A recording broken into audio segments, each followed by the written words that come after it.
ABB AC500 PLCs are a snap to program using Code Builder software. This is easy to use software will have your application up and running in no time.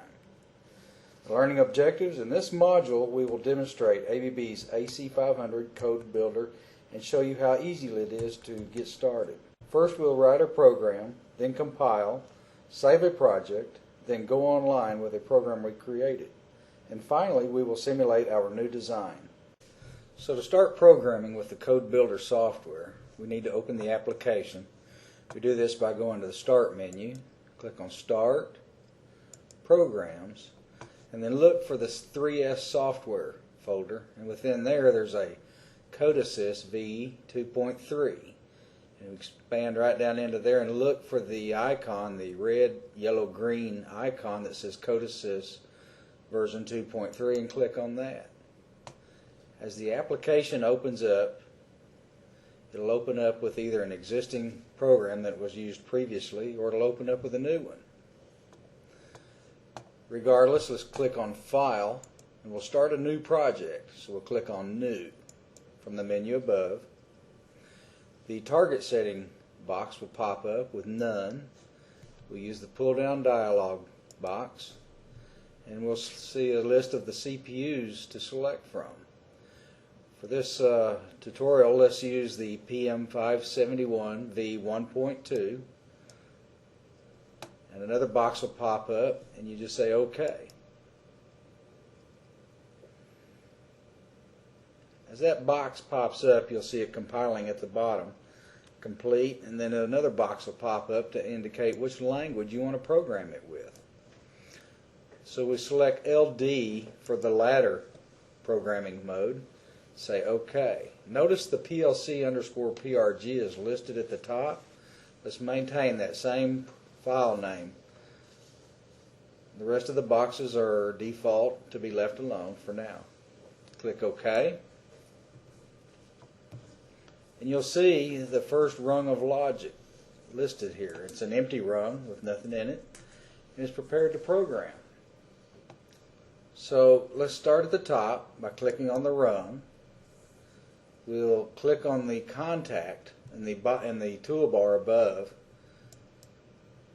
and a contact will appear on the rung of logic. You'll see 3 question marks appear above that contact. Click on those question marks. As you see, they're all highlighted, and type in a name, a tag name such as Start. Hit Enter. As soon as you do that, you'll see the variable declaration box pop up. And we inspect all of the fields in the variable declaration box, and the only thing we need to look at this point is to ensure that the tag name is there, Start, and the type, which is Boolean, which stands for off and on, and say OK.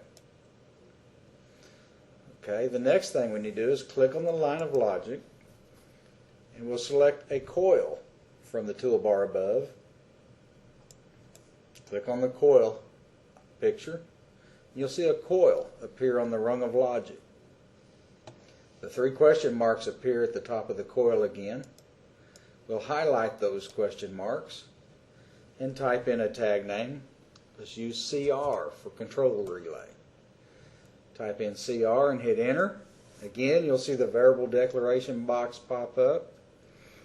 You inspect it and make sure that the CR is listed under the name field, and Bool for Boolean is listed under the type, again for that off and on type, and say OK. Now currently we have 1 line of logic. Next thing we need to do is compile it to ensure everything is correct with it. So we can do it one of 2 ways. For now we'll go up to Project and Build, or you'll notice at the right of the word Build you'll see the F11. In the future we can just hit the F11 key to compile. I compile. You'll see the compiler scroll through at the bottom.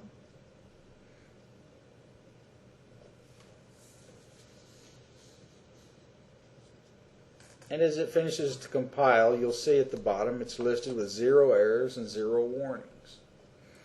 Okay. Now we can save our project. You can either click on the picture of the floppy disk on the toolbar, or you can go to File and hit Save. Until we save our project for the first time, and we want a place to save it. So we'll call it First and save. Okay, so the next thing we can do is go into the simulate mode. We do this by going online, and we scroll down here until we see where it says simulate mode, and we click it.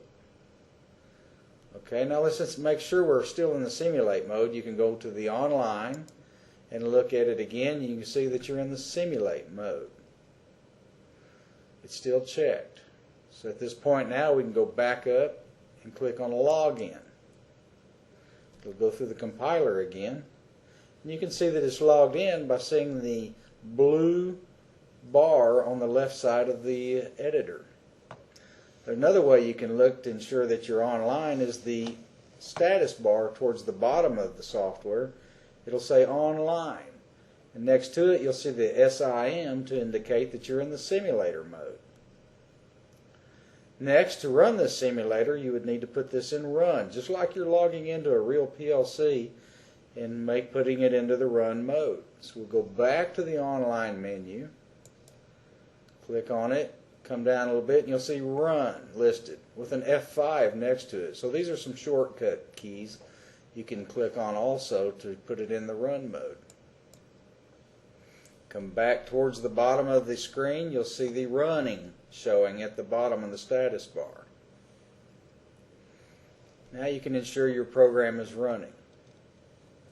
Now that we're in the simulator mode and the program is running, you can indicate this by the status bar at the bottom of the screen. Online, SIM for simulate, and running for in the run mode. Okay, to demonstrate or to be aware that we are in the run mode, you can see the blue line on the left side of the editor to indicate that it's power flow. One quick test to also ensure that we are in the run mode is to force a contact. The method of doing that is you double click the variable that you want to force, and you'll see the indicator come up next to the variable in the variable declaration area. Currently it says true. So this is the command I want to use, so I can now hit F7 to send that command. As I do that, you'll see the coil on that line of logic get energized. Again, I want to turn it back off, so I'll unforce it. So I have to double click that variable and look at the command next to that variable. It says release force, so I have to hit F7 to send that command. You can see that I have released that force. Unfortunately, it's still in the true mode, so I'll have to force it off to stop that coil from getting energized. So again, we double click it. It says false. If I keep double clicking it, you'll see it change state from true to nothing to false. So we'll go with false. I'll hit F11, F7, and it'll get forced off. I can double click it again, release the force, and hit F7 to send the command, and it'll stay off this time. Okay, now that we've demonstrated the forcing capabilities while online and while the PLC is in the run mode, we should log off of the PLC and put it in the stop mode. So first we can hit the toolbar across the top, either stop, or we can go to the online menu and hit stop. Notice the status bar at the bottom, the running is no longer lit up, it's in the dim mode. We'll go back to the online menu, or we can hit the toolbar at the log out button, and you've logged out. You'll notice the status bar went away and it no longer says you're online. This will conclude the AC500 Quick Start. We hope that you have benefited from this training module on the ABB's AC500 Code Builder Quick Start. Remember that you can return to this program at any time to review its content.